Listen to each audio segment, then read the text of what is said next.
Lui a quitté le Congo-Brazzaville il y a 23 ans, mais c'était pour suivre des études en agronomie au Maroc, à Agadir. Entre-temps, Max Félicien Osso a fait bien du chemin jusqu'à lancer sa propre exploitation.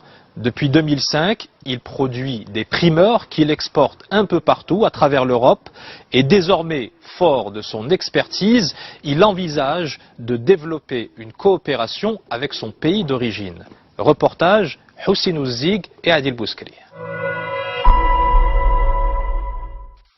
C'est dans la région du Souss, plus exactement dans la province de Chtuka Eitbaha, que Max Félicien Osso a posé ses bagages après avoir décroché son diplôme de l'Institut agronomique et vétérinaire Hassan II. Aujourd'hui, le Congolais est à la tête d'une plantation de tomates d'une superficie de 22 hectares. Il est l'un des plus grands producteurs et exportateurs de la région. Sa réussite, il la doit à son sérieux et à ses excellents rapports avec ses employés dont le nombre s'élève à plus de 120.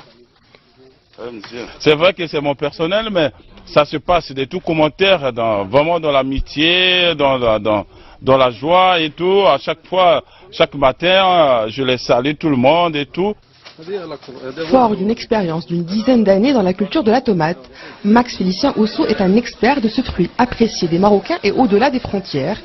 Il suit de près les fluctuations des prix sur le marché national et international. Le marché de la tomate, c'est un peu comme ça, tout, ça circule un peu en dents de scie, à chaque fois ça monte, à chaque fois ça descend. Sa plantation produit plus de 220 tonnes annuellement. Il est devenu une référence dans toute la région. Monsieur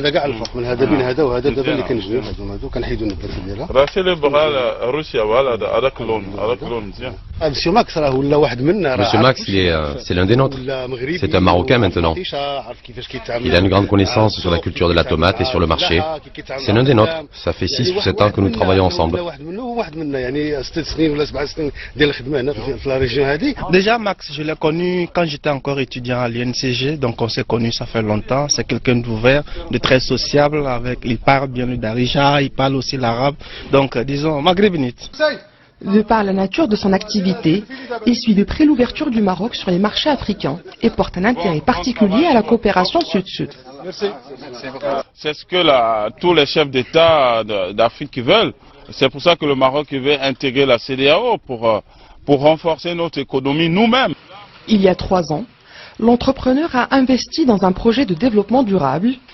L'arrosage des plants se fait désormais par un système de goutte à goutte, alimenté à l'énergie solaire. Grâce aux panneaux solaires, on n'a plus besoin d'utiliser du gaz ni du gasoil. Et donc, au bout de 3 ans, on aura l'énergie complètement gratuite parce qu'on aurait rentabilisé notre investissement. L'attachement de Max Félicien Osso à la région du Souss n'est pas qu'économique. Le Congolais éprouve une affection particulière pour la région et sa culture. C'est là où je réside, c'est là où je vis. Mes activités professionnelles, c'est à Itmelo, tout se passe bien. Donc moi je suis un vrai souci, je suis un vrai cela d'Itmelo. Sorti des serres, il s'adonne à son autre passion, le surf, dès qu'il peut en trouver le temps.